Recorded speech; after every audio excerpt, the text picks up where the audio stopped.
अस्सलाम वालेकुम दोस्तों, मेरा आज का मौजू एक ऐसा इलाका, एक ऐसा खिता जो न सिर्फ तारीखी एतबार से, मजहबी एतबार से, बल्कि सियासी और साइंसी एतबार से अपनी खुसूसी अहमियत का हामिल है। जी नाजरीन, ये पटवार का वो खिता है जहाँ पे अल-बैरूनी आया था जिसने ज़मीन का कुतल दरियाफ्त किया, और दुनिया का कदीम तरीन ढांचा डायनासोर का ढांचा भी इसी इलाके से दरियाफ्त हुआ था। और इस इलाके के बारे में कहा जाता है कि इसका हर दूसरा बंदा फौजी और तीसरा बंदा शायर है। ये इलाका गाजियों और शहीदों का इलाका कहलाता है।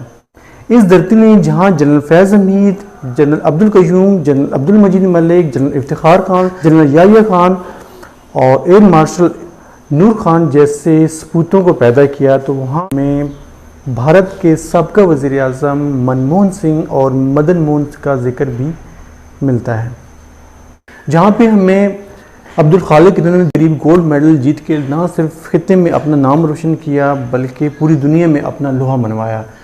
तो साथ ही हमें चौधरी सूबेदार खुदादाद का भी जिक्र मिलता है, जिन्होंने बहादुरी और शुजाअत की ऐसी मिसाल कायम की जो रहती दुनिया तक कायम रहेगी। दूसरी जंग अजीम में अकेले लड़कर दुश्मनों को नाको चने चबाए।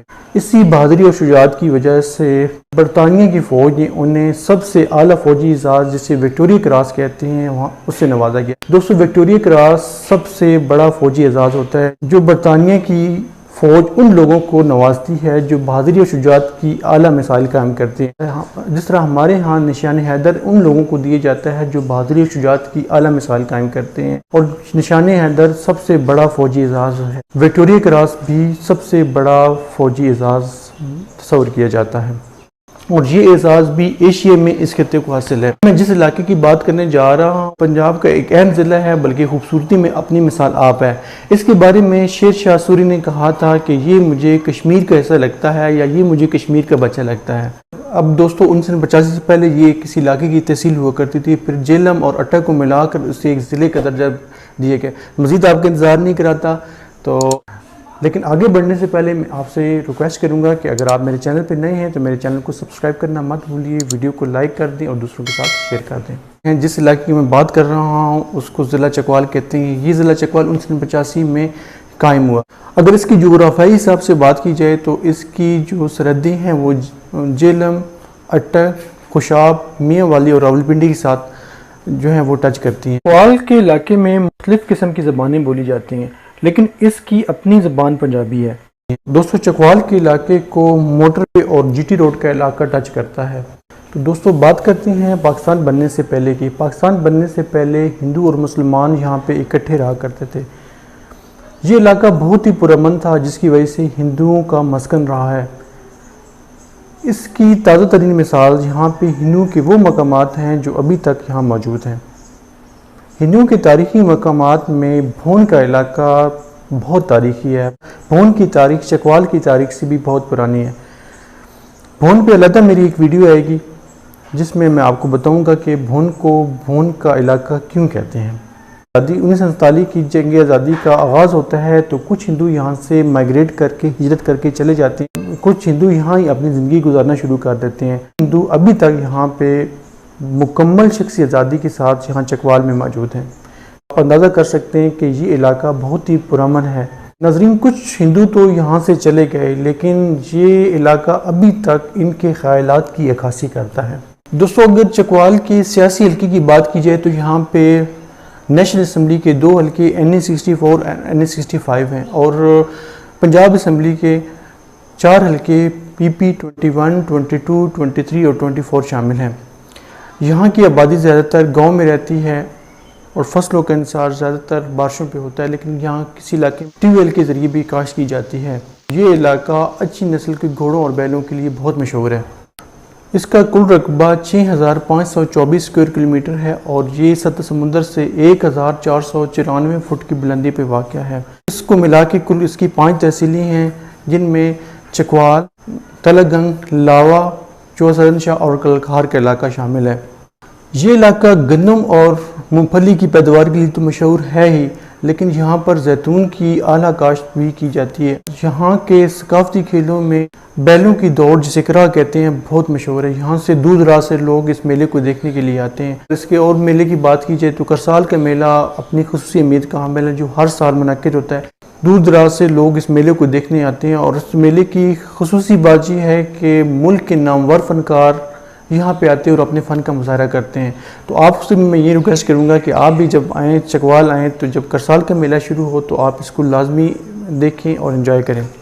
दोस्तों, यूँ तो सारा इलाका ही तारीखी है और माजी के कई राजों को अपने अंदर समाये हुए हैं, मगर इसके 86 मकामात ऐसे हैं जो तारीखी लिहाज से देखने के काबिल हैं। यहाँ पर छोटे बड़े डैमों की कुल तादाद 13 है, जिसमें धराबी डैम और ढोकटालिया का डैम काबिल जिक्र है।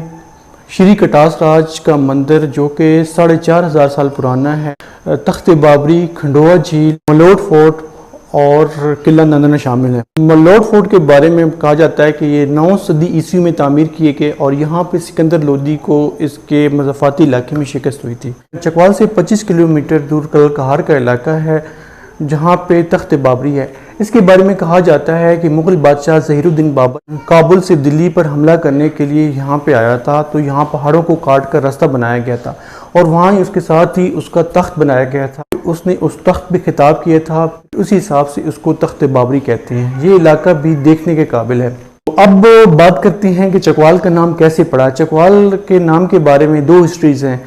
पहले ये है कि चकवाल का नाम मीर मिनाज कबीले सरदार चौधरी चाकू खान के नाम से मंसूब था, जिसे बाद में चकवाल कहा जाने लगा। दूसरी एक रिवायत में मिलता है कि चकवाल में 2 बड़े भाई थे, जिसमें एक का नाम चक्कू और दूसरे का नाम वाल था, तो इस हिसाब से इसको चकवाल कहा जाने लगा। दोस्तों, कहा जाता है कि चकवाल शहर को अवान कौम ने आबाद किया। ये कौम 10वीं सदी ईस्वी में महमूद गजनवी के साथ यहाँ पे दाखिल हुई और यहाँ ही आके आबाद हो गई। दोस्तों, यहाँ की पुरअसरार जगह जहाँ दिन को भी जाने से खौफ का आलम महसूस होता है, नंदना का किला है। दोस्तों, ये वही इलाका है जिसके बारे में मैंने आपको बताया था कि मैं वीडियो के एंड में बताऊंगा, है जहाँ पे अलबैरूनी आया था और उसने ज़मीन का रेडियस या कुतर मालूम किया था। इसके साथ साथ सलोई का इलाका है जो जेलम को टच करता है। अब बात करते हैं कि वो कौन सा इलाका है जहाँ पे डायनासोर्स के ढांचे दरियाफ्त हुए हैं। तो वो दोस्तों बन अमीर खातून का इलाका है जो सदर शाह के करीब वाक़ है। यहाँ पे दुनिया के कदीम डायनासोर के ढांचे दरियाफ्त हुए हैं। इतनी तारीखी जगह हो और वहाँ पे खाने का जिक्र ना हो, ये कैसे हो सकता है। यहाँ की मूंगफली और साग तो मशहूर है ही, लेकिन यहाँ की पहलवान रोटी जायके और नफासत में अपनी मिसाल आप है।